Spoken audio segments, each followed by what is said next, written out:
Nós estamos em contato aqui, aguardando a conexão de vídeo com o senhor Felipe Cury, com quem nós vamos conversar aqui. Nós estamos aguardando agora sim.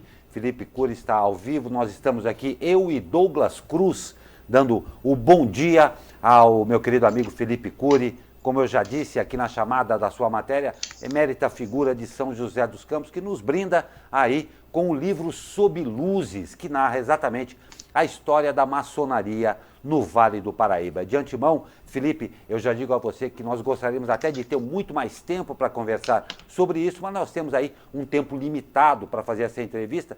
Então eu queria saber rapidamente, para a gente começar aí, a história da maçonaria no Vale do Paraíba, esse Sob Luzes. Em primeiro lugar, que bacana você ter escrito. Em segundo lugar, exatamente do que trata amplamente esse livro. A história da maçonaria, mas com grande conhecimento desse nosso querido Vale do Paraíba, por sua parte, né? Seja bem-vindo, um ótimo dia. Sabine, muito obrigado, é um prazer muito grande poder falar com vocês. Douglas, um grande abraço, um bom dia para você também.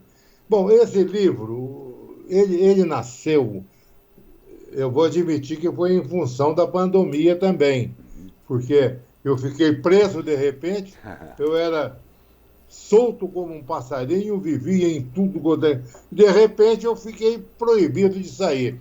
E sozinho, no meu aconchego, eu pensei em escrever um livro, que dizem que a realização de um homem faz-se através de 3 metas.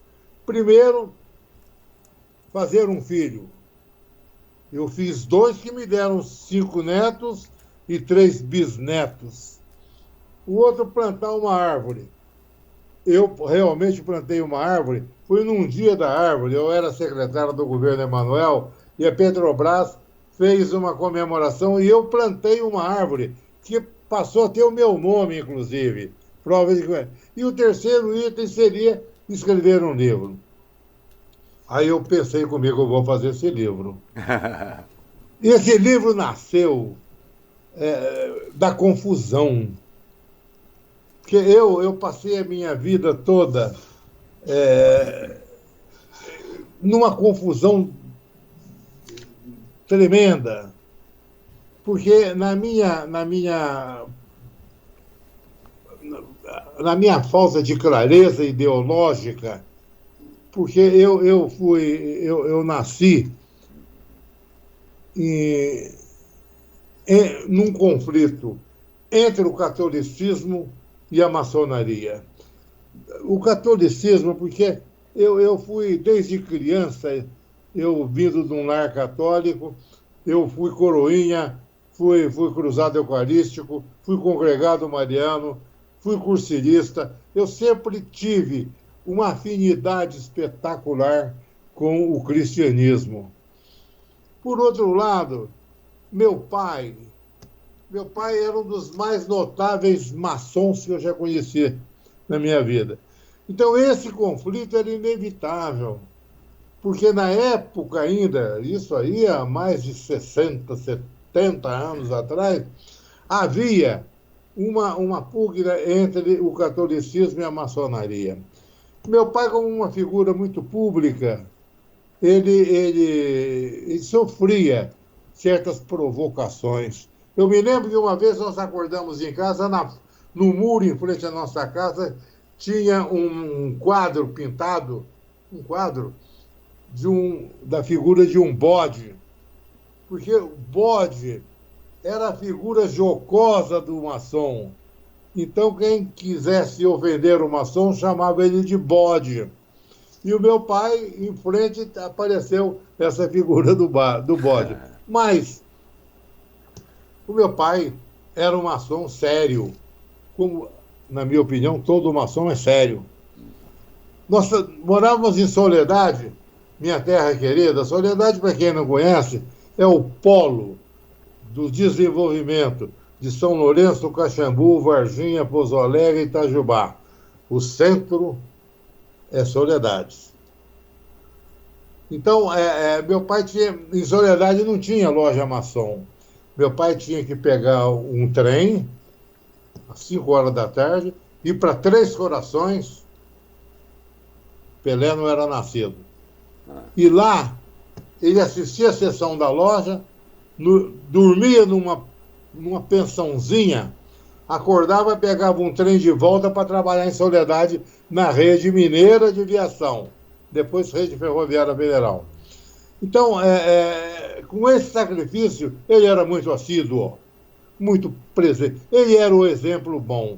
Então, Felipe, desculpe interrompê-lo aqui. Não, fica à vontade. É uma coletânea realmente de histórias aqui no caráter do Vale do Paraíba. E aqui, esse Sob Luzes, só para a gente dar uma abreviada aqui, esse Sob Luzes é a referência da maçonaria na intersecção aqui na história do Vale do Paraíba, onde você narra essas histórias com um conteúdo também da sua opinião, de um viés político e tudo mais? Ou é realmente só uma coletânea de histórias? E Felipe, é muito importante a gente também perguntar, porque toda vez que a gente fala da maçonaria, traz muita curiosidade, como você já detalhou em suas histórias, também um certo preconceito. Então, do que trata o livro, que aliás é muito bonito a capa, a contracapa que a gente está vendo aí na imagem, que histórias estão coletadas, o que a gente vai encontrar ao abrir e desfrutar desse livro Sob Luzes, o Brasil e o Vale do Paraíba? Bom, aí é o seguinte, eu peguei a história do Brasil desde os seus primórdios, desde o Império, depois do Império passando pela República, depois da República veio a Era Vargas, depois veio a democracia, um pouco fajuta, um pouco mentirosa, um pouco distorcida, e até os tempos atuais. Em todas essas etapas, o Brasil se desenvolveu com a mão segura, firme e honesta da maçonaria. Então, desde o Império, nós temos figuras notáveis. Gonçalves Zeno foi o maior causador da independência do Brasil, muito mais do que Dom Pedro. Gonçalves Zeno foi realmente o articulador da independência do Brasil. Antes disso, nós tivemos movimentos fantásticos da Conjuração Mineira. Nós tivemos, por exemplo, uma figura do Tiradentes, que foi um mártir, que era maçom. E Tiradentes não foi a maior figura da Inconfidência, mas foi notável. Então, nós tivemos a independência, que a figura de José Bonifácio de Andrade. José Bonifácio foi, digamos, o patriarca da independência. Mas outras figuras eu focalizo no livro que tiveram desempenho muito mais sério, muito menos político e muito mais proativo do que o próprio José Bonifácio de Andrade. Então, depois nós tivemos uma república instaurada com mão de ferro. Deodoro da Fonseca, o maçom, no governo dele, durante a República, 8 presidentes do Brasil eram maçons. Então, a maçonaria deu uma contribuição de dignidade, de honra, a esses movimentos, a esses golpes políticos que no transcorrer da história aconteceram. A presença da maçonaria era muito séria. Então, passado isso, veio a Era Vargas. O Vargas foi presidente de tudo quanto é jeito, foi ditador.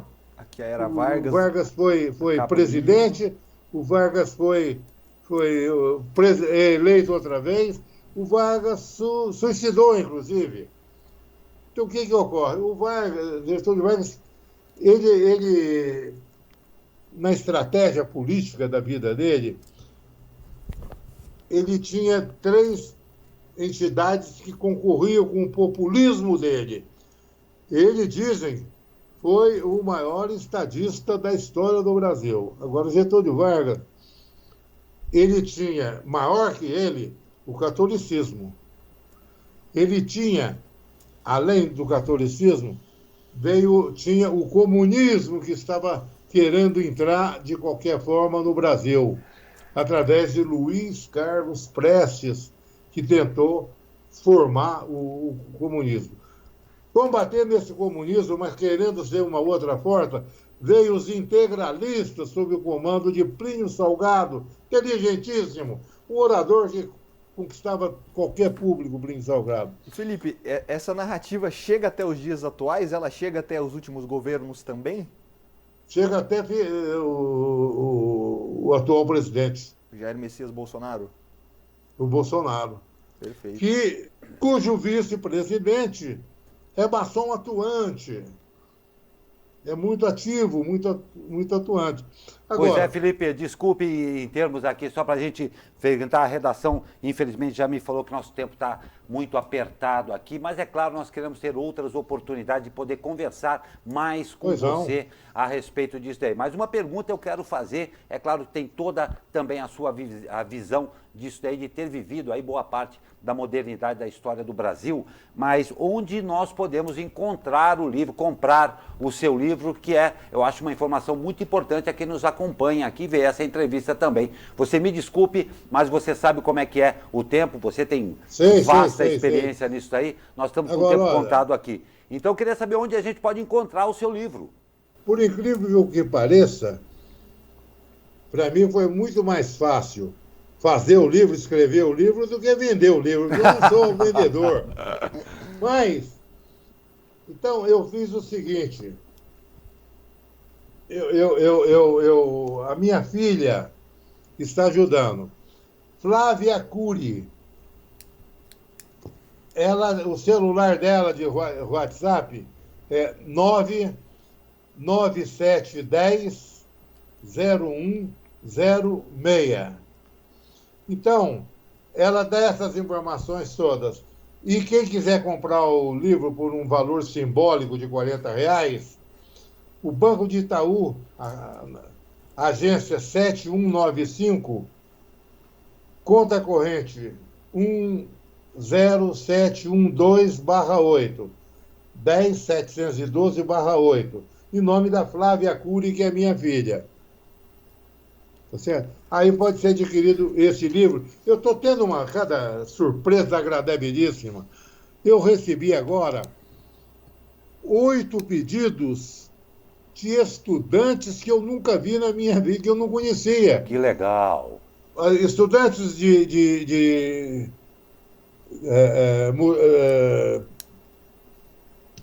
Jacareí, São José dos Campos, Taubaté e Guará, pedindo o livro, comprando, pagando, e eu tive que mandar para todos eles.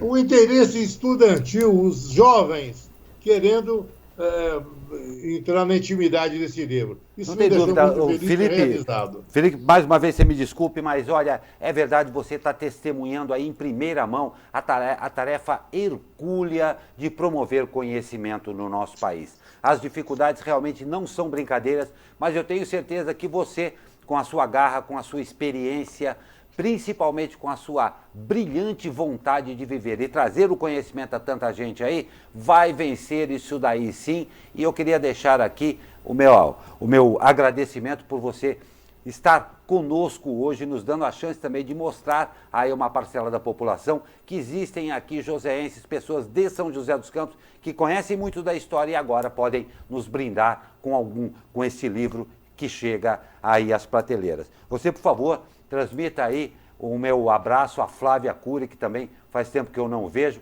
Um prazer imenso, meu querido amigo, poder conversar com você, esperando que essa seja a primeira de uma próxima oportunidade em que nós possamos aí sim deixar a conversa rolar sobre este livro.